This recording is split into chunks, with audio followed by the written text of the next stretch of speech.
in collaborazione con Glam Vision e Ottima Trento. Abbattimento M90, il CAI favorevole. Dispiace per l'orso, ma la rimozione è in linea con il Pacobace. Basta contrapposizioni ideologiche.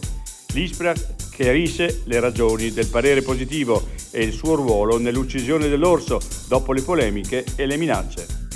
Alloggi Itea, l'assessore Marchiori. La legge del 2005 va riscritta del tutto. Sono 1000 gli alloggi che necessitano di manutenzione per essere reimmessi sul mercato. 3 rifugi, Carealto, Mandron e Sette Selle, cercano nuovi gestori. La SAT, un'avventura ricca di fascino, ma anche di grandi responsabilità.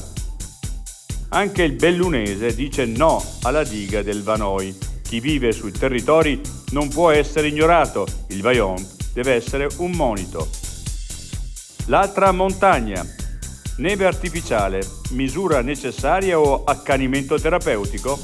Storia, utilizzo e impatti di una pratica sempre più necessaria per lo sci. I difetti visivi sono tanti: miopia, astigmatismo, ipermetropia. Il pregio è correggerli con occhiali davvero glam. Con Glam Vision puoi prenotare l'analisi gratuita della vista e poi sfoggiare i tuoi nuovi occhiali che possiamo creare per te. Scopri di più su glamvision.it.